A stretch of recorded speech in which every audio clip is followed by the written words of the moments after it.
Rupees profit ಆಯಿತು bro ನಿಮ್ಮದು. ಇನ್ನೂ ಮೂಮೆಂಟಮ್ ಬರ್ತಾಯಿತ್ತು, ಯಾಕಂದರೆ ಇಲ್ಲಿ ಪ್ರೀಮಿಯಮ್ ಅಷ್ಟು ಪಿಕಪ್ ತೊಗೊಲಿಲ್ಲ. ಒಂದು ಗೋದಲ್ಲಿ 10-20 ಪಾಯಿಂಟ್ ಅದು ಮೂಮೆಂಟಮ್ ಆಗ್ತಿತ್ತು ಅಂದರೆ ಭಾರಿ ಪ್ರಾಫಿಟ್ ಆಗ್ತಾಯಿತ್ತು. ಬಟ್ ಆ ರೀತಿ ಸಪೋರ್ಟ್ ಮಾಡಲಿಲ್ಲ ಮಾರ್ಕೆಟ್.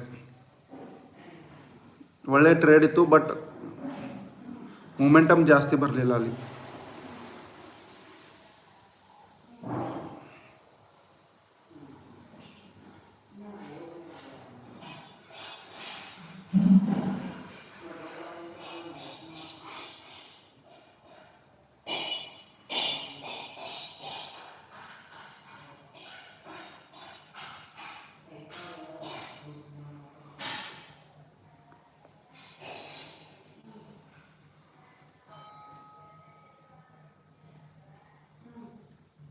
ಮಾರ್ಕೆಟ್ ಇದೇ ರೇಂಜ್ನಲ್ಲಿ ಸಪೋರ್ಟ್ ತೊಗೋತಾ ಇದೆ.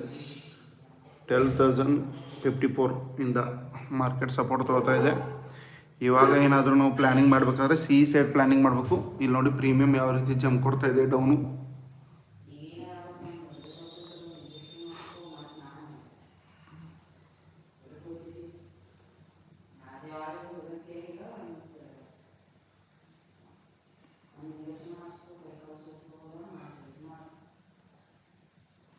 ಯಾರು ಫಸ್ಟ್ ಟೈಮ್ ನೋಡ್ತಿದ್ರೆ ಪ್ಲೀಸ್ ಚಾನಲ್ನ ಸಬ್ಸ್ಕ್ರೈಬ್ ಮಾಡಿ ಆ್ಯಂಡ್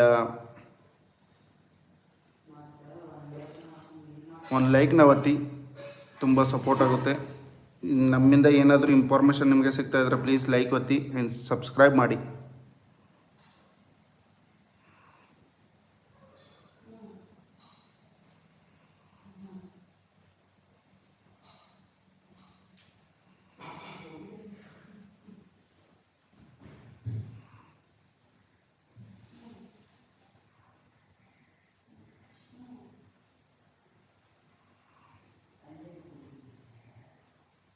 ಇವಾಗ ಸಿ ಸೈಡ್ ಪ್ಲ್ಯಾನಿಂಗ್ ಮಾಡ್ಬೋದು, ಯಾಕಂತಂದರೆ premium market C side support ಮಾಡ್ತಾಯಿದೆ.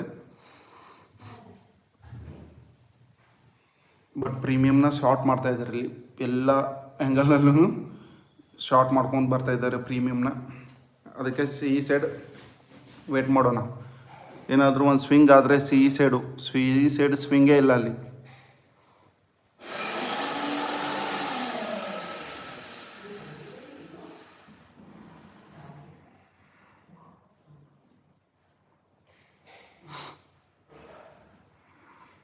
ಮತ್ತೆ ಪ್ರೀಮಿಯಮ್ ಅದೇ ರೇಂಜ್ಗೆ ಬಂದಿದೆ 90 ರುಪೀಸ್.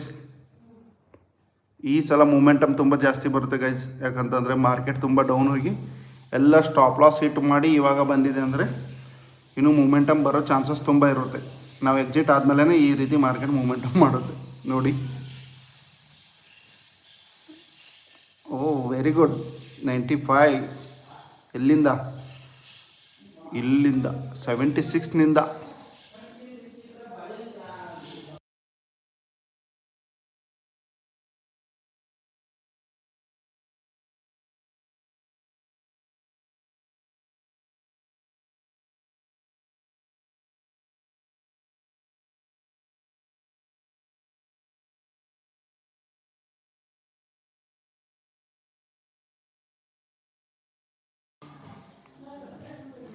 ಮಾರ್ಕೆಟಲ್ಲಿ ಬ್ರೇಕೌಟು ಆಗ್ತಾಯಿಲ್ಲ ಆ್ಯಂಡ್ ಅಪ್ಸೈಡ್ ಹೋಗೋ ಚಾನ್ಸಸ್ಸು ತೋರಿಸ್ತಾ ಇಲ್ಲ. ಸ್ಟಾಪ್ ಲಾಸ್ ಸೆಟ್ ಮಾಡ್ತಾಯಿದೆ ಅದರಲ್ಲಿ ಎಲ್ಲರದು.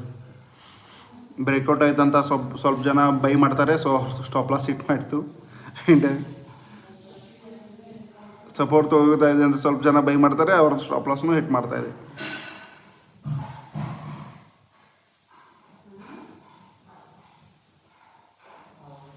ಇವಾಗ ಇದು ಇನ್ನು ಬೈ ಮಾಡಬೇಕಂತಂದರೆ ಈ ರೇಂಜಿನ ಬ್ರೇಕೌಟ್ ಕೊಡಬೇಕಿದು. ಯಾಕಂದರೆ ಇಲ್ಲಿ ತುಂಬ ರೆಸಿಸ್ಟೆನ್ಸ್ನ ಫೇಸ್ ಮಾಡ್ತಾಯಿದೆ. ಸಪೋಸ್ ಏನಾದರೂ ಬೈಯಿಂಗ್ ಬಂದರೆ ಇನ್ನು 95 ರುಪೀಸ್ ಮೇಲೇ ಬೈಯಿಂಗ್ ಮಾಡಬೇಕು. ಅಲ್ಲಿಂದ ಮೂಮೆಂಟಮ್ 96ಇಂದಾನೇ ಇಲ್ಲಿ ಬೈಯಿಂಗ್ ಇಡ್ಬೋದು. ನಾವೇನಾದರೆ ಮಾರ್ಕೆಟ್ನಲ್ಲಿ ಪ್ಲ್ಯಾನಿಂಗ್ ಮಾಡ್ತಾಯಿದ್ರೆ 96 ಮೇಲೇ ಪ್ಲ್ಯಾನಿಂಗ್ ಮಾಡಬೇಕು. ಅದರ್ವೈಸ್ ಇಲ್ಲದು ಮಾಡಿ ಸ್ಟಾಪ್ ಲಾಸ್ನ ಹಿಟ್ ಮಾಡೋಕ್ಕೋದಕ್ಕಿಂತ ಇಲ್ಲೇ ಆರ್ಡರ್ ಟ್ರಿಗರ್ ಆರ್ಡ್ರನ್ನ ಇಡ್ಬೋದು ಇಲ್ಲಿ.